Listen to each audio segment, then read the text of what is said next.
جدگری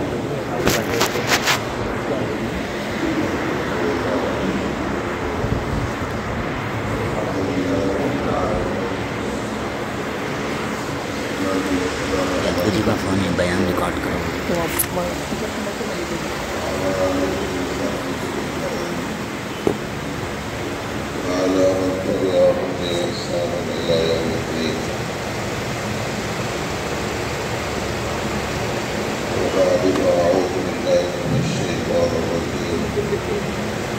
بسم الله الرحمن الرحيم. هو الذي خلقكم من نفس واحدة وجعل منها زوجها ليسكن إليها وقال الله عز وجل ومن كل شيء خلقنا زوجين لعلكم تذكرون وفقوا إلى الله.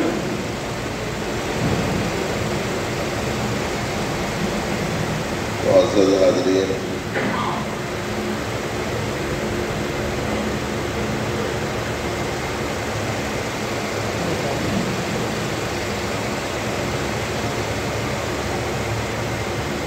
اللہ رب العزت نے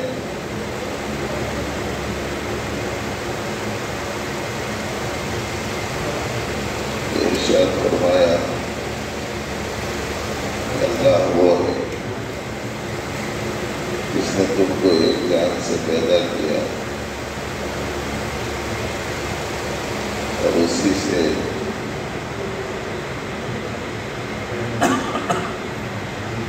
اس کا جوڑا بنایا تاکہ وہ اس سے سکون حاصل کرے. دوسری پڑھی گئی آیت میں، آیت کے حصے میں اللہ رب العالمین نے فرمایا ہر چیز کو ہم نے جوڑا جوڑا بنایا تاکہ تم نصیحت حاصل کرو اور اللہ کی طرف دوڑو. قرآن کریم کی یہ دو آیات عام طور پر خطبہ نکاح میں سننے کو نہیں ملتی. جو آیات پڑھی جاتی ہیں یا جن آیات کو پڑھنا مسنون بتلایا گیا ہے وہ تو انشاءاللہ اردو گفتگو کے بعد خطبہ نکاح پڑھا جائے گا تو اس میں آپ حضرات سن سکیں گے جو بھی خطبہ پڑھا. اس میں دیکھیے کہ پروردگار عالم نے اور ارشاد فرمایا کہ جوڑے کا بنانا اس مقصد سے ہے کہ ایک دوسرے کو سکون. اب ایک دوسرے کو سکون تو اسی وقت ہو سکتا ہے جبکہ دونوں ہم مزاج ہوں، ہم فکر ہوں، دونوں کا رخ یکساں ہو، دونوں کا نظریہ ایک ہو، دونوں کی غرض ایک ہو، تبھی ایک پرسکون زندگی آدمی گزار سکتے. دو افراد ایسے ہوں کہ ایک کی نظر دنیا پر ہو، دوسرے کی آخرت پر، تو دونوں سکون سے نہیں رہ سکتے. ایک کی نظر مشرق پر ہو، دوسرے کی مغرب پر ہو، دونوں سکون سے نہیں رہ سکتے. ایک مال پسند ہو، ایک اعمال پسند ہو، سکون سے نہیں رہ سکتے. ایک کا عقیدہ ایک ہو، دوسرے کا عقیدہ دوسرا ہو، پرسکون زندگی نہیں گزار سکتے. ایک کی نظر زیور پر ہو، دوسرے کی نظر اخلاق پر ہو، تو دونوں پرسکون نہیں رہ سکتے.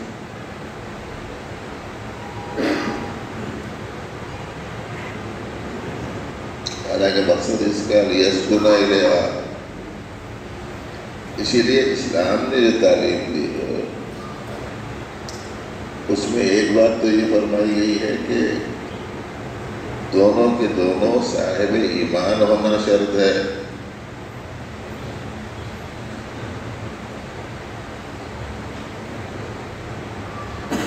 ایک مومن ہو ایک مومن نہ ہو نہیں کر سکتے.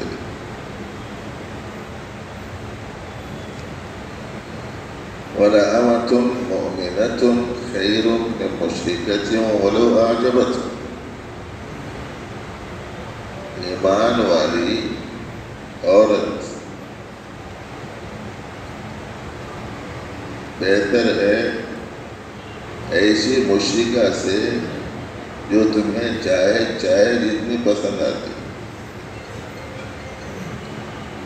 اس لیے کہ عقیدہ جب ایک نہیں ہوگا، دونوں کے دونوں اللہ کو ماننے والے ہوں گے، پھر دونوں میں یہ جذبہ بھی ہونا چاہیے کہ دونوں کے دونوں اللہ کو راضی کرنے والے ہوں. دونوں کا مقصد ہے کبھی دونوں مل کے اللہ کی طرف اپنی زندگی کا راستہ طے کر سکیں گے. اس کا اشارہ اس میں ہے فَفِرُّوا إِلَى اللَّهِ. ہر شے کو ہم نے جوڑا بنایا تاکہ اللہ کی طرف دوڑو، ورنہ ایک کھینچ رہا ہو مال کی طرف، دوسرا کھینچ رہا ہو اعمال کی طرف تو مشکل ہو جائے. ایک کھینچ رہا ہو دین کی طرف اور دوسرا کھینچ رہا ہو دنیا کی طرف، مشکل ہو جائے. دونوں کے دونوں دیندار، دونوں کے دونوں پرہیزگار.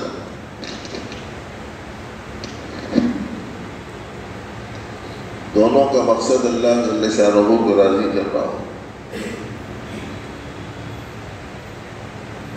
دونوں ایسے ہی اعمال کو پسند کرتے ہوں جس سے اللہ کی خوشنودی ملتی ہو.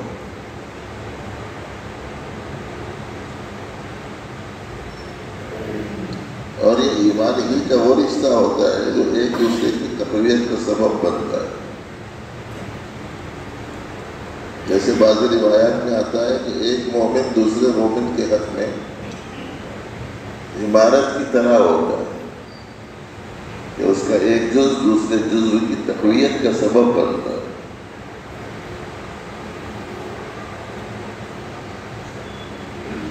اسی لیے حدیث میں آتا ہے کہ رشتہ جب آئے تو وہ چیز دیکھو جو ایک اچھی زندگی کا سبب بن سکتے. چنانچہ فرمایا کہ جس کے دین سے تم مطمئن، جس کے اخلاق سے تم مطمئن ہے، اس سے رشتہ کیا کرو.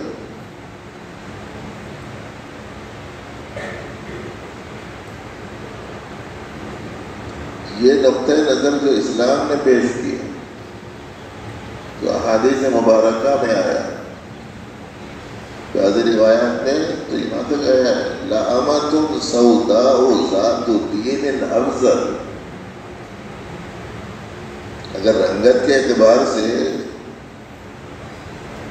چاہے سیاہی مائل ہو لیکن دیندار ہے تو وہ زیادہ بہتر ہے.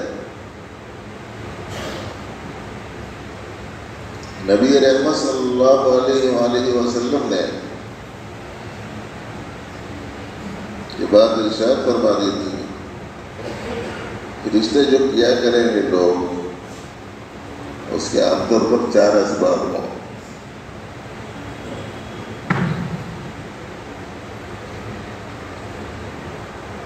یا تو مال اس کا ذریعہ بنے گا، مال کی وجہ سے کرو، یا حسن و جمال وجہ کشش بنے گا کہ حسن و خوبصورتی کی وجہ سے ایسا کرے، یا بڑا خاندان عالی نسب عالی نسب یہ دیکھیں، یا پھر دین دیکھیں. نبی رحمت صلی اللہ علیہ وسلم نے ارشاد فرمایا کہ اگر کامیابی چاہتے ہو تو دین دے دو. تُرْكَبُ الْمَرْأَةُ لِأَرْبَعٍ لِمَالِهَا وَلِجَمَالِهَا وَلِحَسَبِهَا وَلِدِينِهَا فَاظْفَرْ بِذَاتِ الدِّينِ تَرِبَتْ يَدَاكَ كَمَا قَالَ صلی اللہ علیہ وسلم. دیندار کو دیکھو، دین اور اخلاق وہ چیز ہیں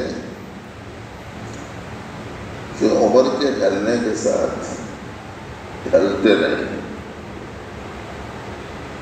مال وقت کے ساتھ ڈھل جاتا ہے، اس کی واسطے تو اسے مال کہتے ہیں. مالا یمیل و محنت کے معنی تو ڈھلنے والی چیز کی یاد ہے. اس لیے حضرت مولانا قاری محمد طیب صاحب رحمۃ اللہ علیہ نے اپنے خطبہ نکاح میں ارشاد فرمایا تھا، اگر مال کو بنیاد بنائیں گے تو مال آج ہے کل نہیں. ایک وقت تھا کہ مسلمان غیر معمولی مالدار تھے اور دوسروں کے پاس کچھ نہیں تھا. آج دوسروں کے پاس بہت کچھ ہے، مسلمانوں کے پاس سے بہت کچھ جا چکا ہے.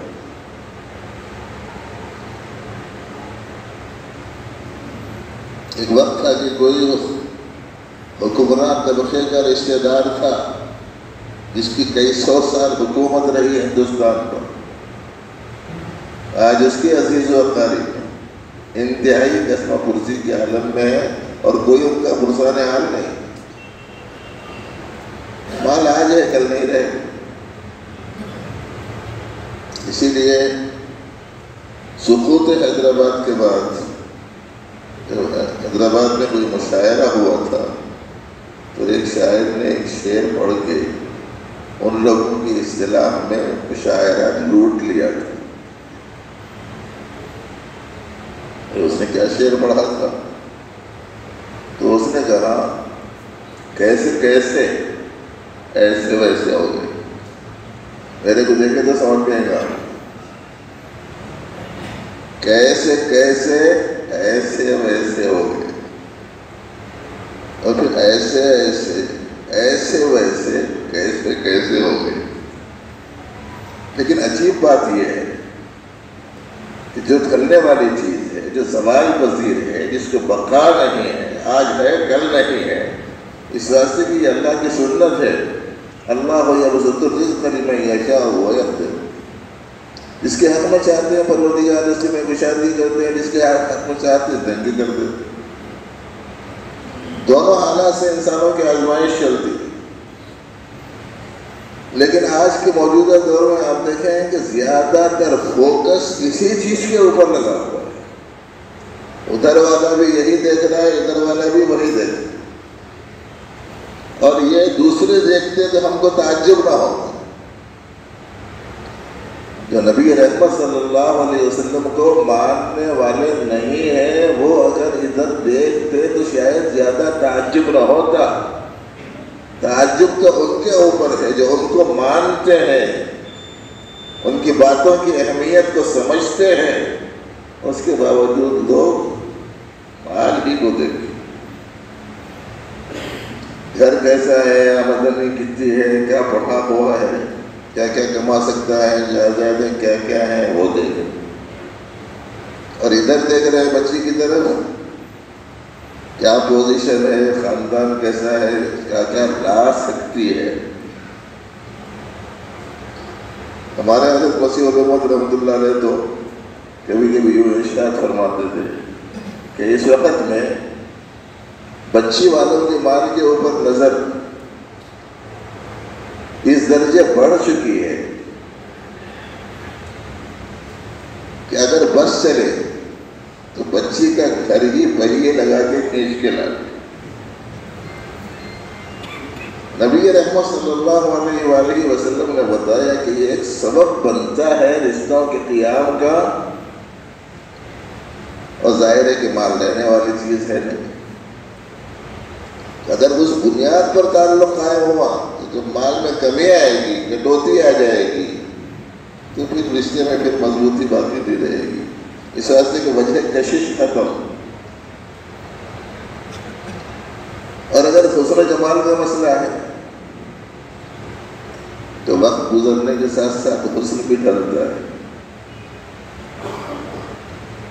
وہی بنیاد بنے گی کہ جب حسن باقی نہیں رہے گا تو وجہ کشش قائم نہیں رہنے کی وجہ سے پھر صحیح زندگی نہیں گزار سکتے.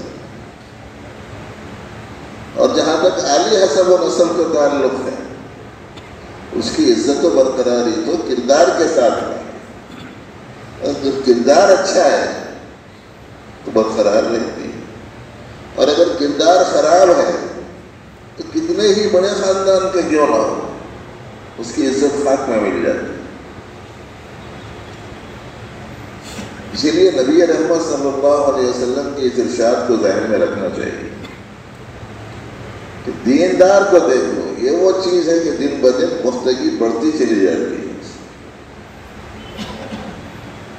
اخلاق وہی اخلاق کہلاتے ہیں جو اس کی صفت ثانیہ بن چکے ہیں۔ کبھی کبھار کسی کے سامنے اس نے اخلاق کا مظاہرہ کر لینا، یہ اخلاق نہیں، یہ نمائش ہے اخلاق۔ اخلاق وہ ہے جو آدمی کی صفت بن جائے۔ نبی رحمت صلی اللہ علیہ وسلم کے پاس میں ایک ایسا شخص آیا تھا جس سے ہر آدمی کو شکایت تھی خاندان کی۔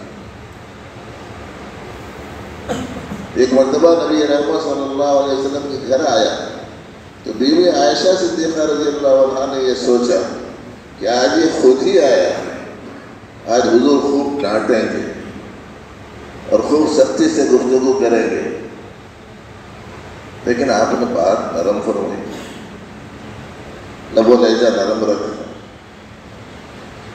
جب وہ چلا گیا تو اماں عائشہ رضی اللہ عنہا نے کہا کہ میں تو سمجھی تھی کہ آج اس کی خوب آپ کلاس لیں گے، آج کے مزاج کے ماحول اس حساب سے ترجمہ نہیں کر رہا ہوں، میں یہ سمجھی کہ آپ تو اچھے خاصی آج اس کی کلاس لے لیں گے اور سخت سست کہیں گے۔ تو اس پر نبی علیہ السلام نے ارشاد فرمایا کہ عائشہ، نامناسب بات کہتے ہوئے مجھ سے تم نے کب سنا ہے جو آج سنو گے؟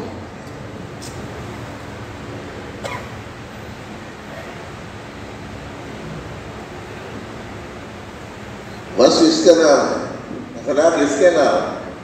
کبھی کبھار کسی چیز کے مظاہرے کا نام اخلاق نہیں۔ تو حقیقی دین اور اخلاق ایک پائیدار چیز ہوتی ہے، بلکہ وقت کے بڑھنے کے ساتھ میں اس میں پختگی بڑھتی چلی جاتی ہے۔ اسی لیے اسلام نے رشتوں کے لیے جو قاعدہ مقرر کیا وہ یہ ہے کہ جب تمہارے پاس میں کوئی ایسا رشتہ آ جائے جس کے دین و اخلاق سے تم مطمئن ہو تو اس سے نکاح کرو۔ آج لڑائیوں کا سبب یہی ہے کہ دونوں کے نظریات الگ الگ ہیں۔ ایک صاحب آئے کہنے لگے کہ صاحب میرے ہاتھ دیکھیے، میں نے اس کے ہاتھ دیکھے، گٹھے پڑے ہوئے تھے۔ کیا کہنا کیا ہے؟ میری بیوی یوں کہتی ہے کہ تم بھی وہی کاروبار کر رہے، وہ بھی وہی کاروبار کر رہے، تم پہلے سے کر رہے وہ بعد سے کر رہے، ان کیا حالت میں تھا اور اب کہاں تک پہنچ گئے، اور آپ جا کے وہاں چھو۔ میں نے کہا کہ وہ دھندا صحیح نہیں کرتا، میں دھندا صحیح کرتا ہوں، وہ بات صحیح نہیں بولتا، میں بات صحیح بولتا ہوں، میں غلط بیانی نہیں کرتا، دھوکہ نہیں دیتا، وہ غلط بیانی کرتا ہے، دھوکہ دیتا ہے، اس کی بنا پر اس کا مال بڑھتا جا رہا ہے، اور سیدھا دھندا کرنے والے کو تو ویسی ترقی نہیں مل سکتی۔ اس کی بنا پر مول صاحب میں یہ چاہتا ہوں کہ حلال ذریعے سے میرے بیوی بچوں کی پرورش ہو، اور میں صحیح راستے پہ رہنا چاہ رہا ہوں، اور بیوی ہے کہ مجھ سے لڑے اور یہ کہہ رہے کہ نہیں ویسا ہی کرو تاکہ اس کے جیسا تم بھی ترقی کر سکو۔ تب ایک حلال پسند ہے اور ایک مال پسند ہے، تو دونوں میں اتفاق کیسے ہوگا؟ بیوی کہہ رہی کہ اگر ایسا دھندا کرنا ہے تو رہو گھر میں، نہیں تو نکل جاؤ، یہ جھگڑا لے کے نہیں کرو۔ وہ آدمی بیچارے کو شاید کوئی نہیں ملا تھا، میرے پاس آ گیا۔ بتلانا یہ چاہ رہا ہوں کہ کسی کی نظر اعمال پر ہو اور کسی کی نظر مال پر ہو تو اتفاق نہیں ہو سکتا۔ کسی کی نظر جائیداد پر ہو اور کسی کی نظر آخرت پر ہو تو دونوں کا پرسکون زندگی گزارنا بہت مشکل ہوتا ہے۔ اس کی بنا پر اسلام کا بتایا ہوا یہ جو فائدہ ہے اس کو ذہن میں رکھنا. باقی رائج طریقے، لوگوں کے نظریات، انہوں کیا سمجھیں گے انہوں کیا سمجھیں گے. عجیب بات یہ ہے کہ جس نے کچھ نہیں دیا اس کے بارے میں یہ فکر ہے کہ انہوں کیا سمجھیں گے. کسی کا بھی رشتے کا نام آپ لے لیجیے، انہوں کیا سمجھیں گے بول کے یوں بولتے. جن کے بارے میں یہ سمجھ رہے ہیں کہ انہوں کیا سمجھیں گے، ان سے پوچھے جان انہوں دیے، پیدا انہوں کرے، آزا جوارے انہوں دیے، جوانی انہوں نے دی، عقل و فکر انہوں نے بخشی، دل دماغ انہوں نے عطا کیا. کچھ بھی نہیں دیا نا. جس نے کچھ نہیں دیا اس کے بارے میں فکر ہو گئی کہ انہوں کیا سمجھیں گے، اور جس نے سب کچھ دیا اس کے بارے میں کوئی فکر نہیں ہے کہ وہ کیا سمجھے، کہ کیسا ناشکرا ہے، کیسا بے صبرا ہے، کیسا ناقدرا ہے کہ سب کچھ میں نے دیا، میری مرضی کا خیال نہیں کرتا، میرے منشے کی رعایت نہیں کرتا، میری بات کو اہمیت نہیں دیتا. اس لیے یہ دوسرے لوگوں کو دیکھنا اپن چھوڑ دیں. اس لیے کہ کوئی غلط راستے پہ جا رہا ہے، انہوں جا رہے ہیں نا بھائی اس راستے اپن بھی جائیں گے، یہ تو صحیح نہیں ہے. طریقہ صحیح راستہ وہ ہے جو نبی رحمت صلی اللہ علیہ وسلم نے بتایا. اس کی بنا پر آج کل شادیوں میں ایک بڑی تعداد یہاں ماشاءاللہ موجود ہے، بلکہ ایسا کریم بھی یہاں موجود ہے جو ہزاروں نہیں لاکھوں تک اس سلسلے میں لوگوں کی ذہن سازی کا کام کر سکتا ہے.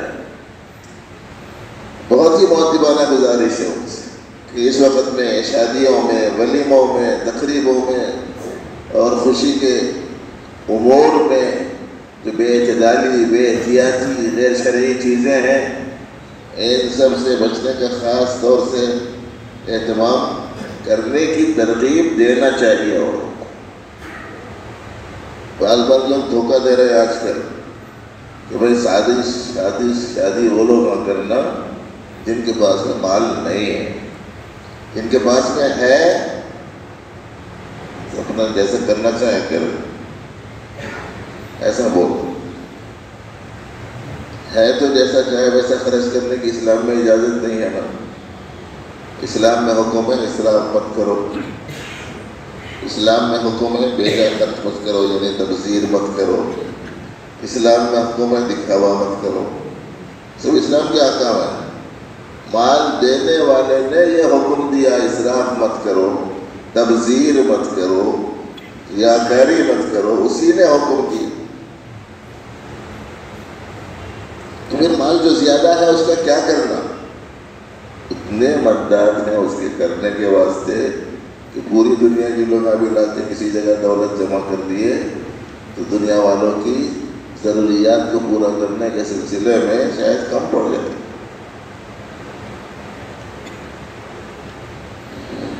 مساجد بنانے میں لگاؤ، مدارس قائم کرنے میں لگاؤ، غریب بچوں کی تعلیم میں لگاؤ، تعلیم میں دونوں قسم کی تعلیموں میں لگاؤ، غریب لڑکیوں کی شادیوں میں لگاؤ. کہیں کنواں نہیں ہے تو کنواں کو دعاؤ، کہیں بورویل نہیں ہے تو وہاں بورویل کو دعاؤ.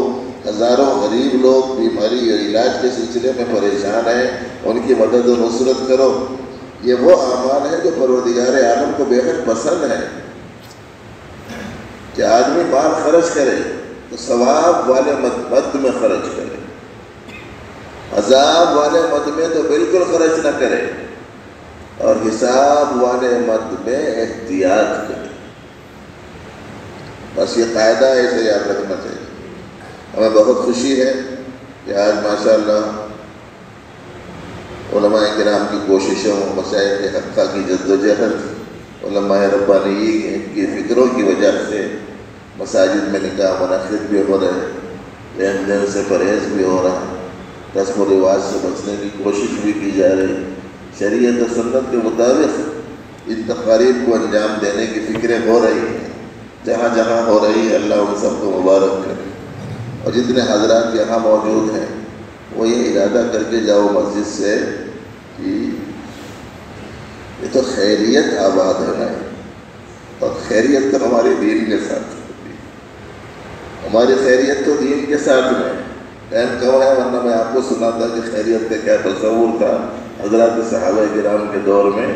تو اس واسطے یہاں جتنے حاضر ہیں یا جن تک میری آواز پہنچ رہی ہے ان سے یہ گزارش ہے کہ شریعت و سنت کے مطابق سادگی کے ساتھ اس کام کو انجام دینے کی کوشش کریں اور دین کو اخلاق کو اہمیت دیں.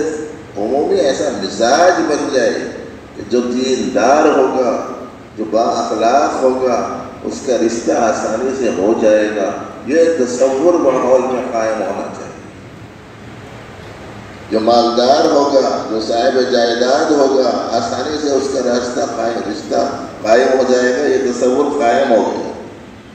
بالکل اسے بدل دینے کی ضرورت ہے اس وقت. ایسا عمومی ماحول امت مسلمہ میں جاگ جائے کہ یہ مزاج بن جائے ہر مسلمان گھرانے کا کہ جس کا لڑکا یا جس کی لڑکی دیندار و با اخلاق ہوں گے اس کا رشتہ آسانی کے ساتھ ہے. ہمیں بہت خوشی ہے, میرے لیے بڑی سعادت کی بات ہے کہ حضرت مولانا احمد عبداللہ طیب صاحب متضل العلی کے سب سے چھوٹے صاحبزادے کے اب تو نکاح کی مجلس میں شرکت کا مجھے موقع ملا ہے. مولانا نے یاد فرمایا تو حاضر ہو گیا. بہت اچھا سنانے والے لوگ یہاں موجود تھے مگر شاید ایک کمی ہے ان میں, وہ یہ ہے کہ ان کے بال سفید نہیں ہیں یا کم سفید, اور شاید یہ مزاج بن گیا کہ جس کے بال اتنے زیادہ سفید ہو اسے بٹھا دینا چاہیے. شاید مولانا نے مجھے بٹھا دی. پروردگار عالم اس ہونے والے عقد نکاح کو بے حد قبول فرمائے. دونوں خاندانوں میں خوب اچھے تعلقات اور خوشگوار روابط نصیب فرمائے اور یہ ایک دوسرے کے نکاح میں منسلک ہونے والے اس جوڑے کو پروردگار عالم خوشگوار کامیاب زندگی عطا فرمائے.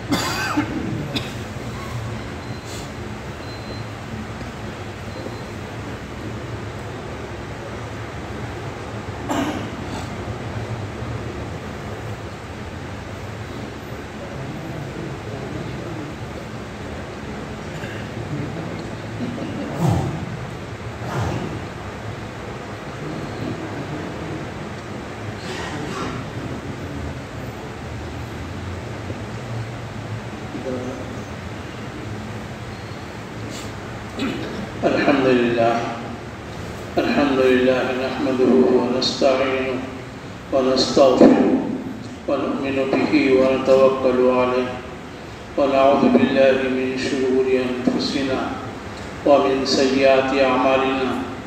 من يهدي الله فلا مضل له ومن يضلل فلا هادي له. ونشهد أن لا إله إلا الله وحده لا شريك له.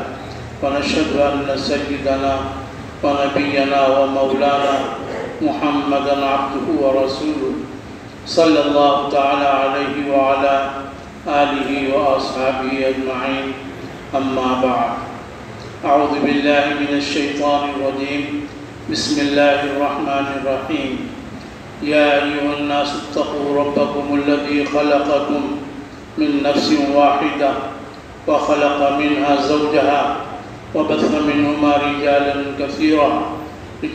كثيرا ونساء واتقوا الله الذي تساءلون به والأرحام إن الله كان عليكم رقيبا. يا أيها الذين آمنوا اتقوا الله حق تقاته ولا تموتن إلا وأنتم مسلمون.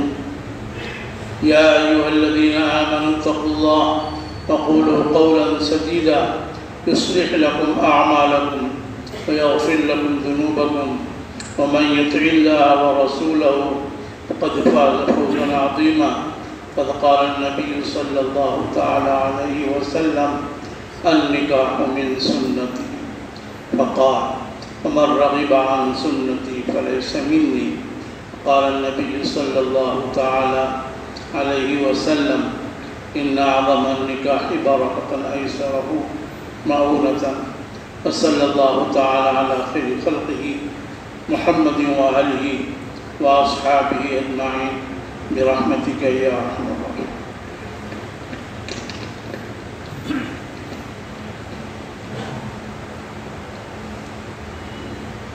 میں مقصود احمد طاہر میری اپنی لڑکی محمد الکریم فاطمہ سلمہ کا نکاح جناب مفتی محمود احمد صاحب اور مفتی احمد عبد اللہ یاسر سلمہ کی گواہی سے 2 تولے سونا بشکل زیور نقد ادائیگی کے ساتھ میں نے آپ سے نکاح کیا ہے، اس کو آپ قبول فرمائیں۔ الحمدللہ میں نے قبول کی۔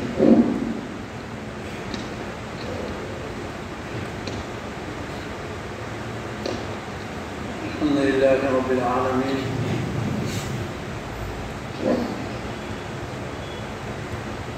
والصلاة والسلام على رسوله محمد وآله وأصحابه أجمعين اللهم صل على محمد وعلى آل محمد صلاة تنجينا بها من جميع الأهوال والآفات وتغفرنا بها جميع الحاجات وتطهرنا بها من جميع السيئات وترفعنا بها عندك أعلى درجة وتبلغنا بها أقصى الغايات من جميع الخيرات في الحياة وبعد الممات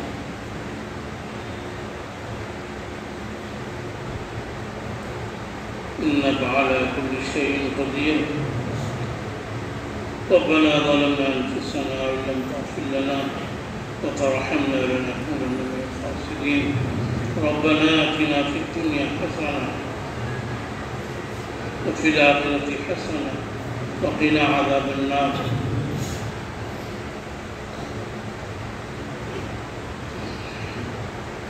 ربنا لا تزغ قلوبنا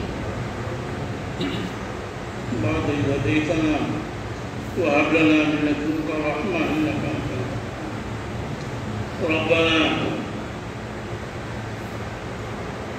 هب لنا من أزواجنا وذرياتنا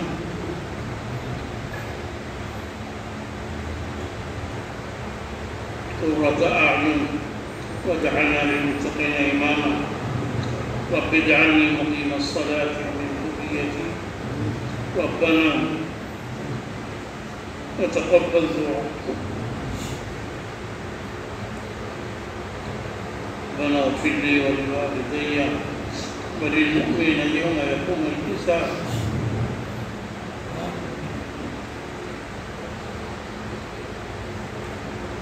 رب ارحمهما كما ربياني صغيرا اللهم إنا نسألك العفو والعافية اللهم إنا نسألك الجنة ونعوذ بك من النار اے اللہ ہم سب کے گناہوں کو معاف ہماری خطاؤں کو درگزر فرما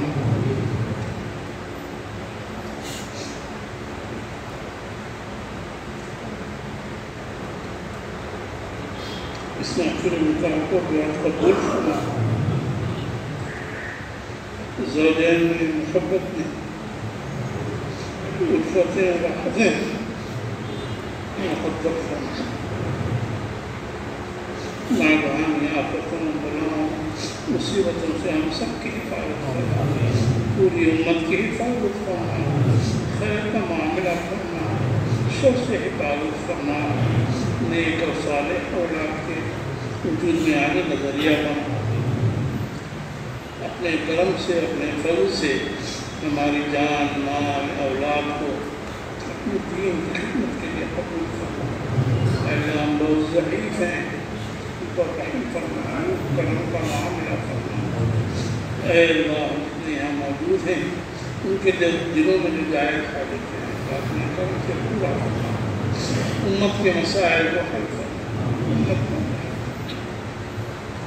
معاملہ فرما سارے عالم میں امامات مدارس دینیا مساجد کی دینی اداروں کی دین کے کام کرنے والوں کی ہر طرح سے حفاظت ہماری ضرورتیں خدا نے غیر ہے ہمیں کسی کا محتاج نہ بنا اپنے در کا محتاج اور فقیر بنا اے اللہ جو مانگا ہے وہ بھی عطا فرما جو نہیں مانگا وہ بھی عطا فرما اے اللہ ہمارے اساتذہ مشاعر بزرگان دین ہمارے والدین ہمارے جملہ مرحومین کی مغفرت فرما ہم سب کو اپنے اپنے وقت پر حسن خاتمہ کی دولت سے مالا مال فرما صلی اللہ علیہ وسلم محمد وآله وأصحابه أجمعين برحمتك يا رب.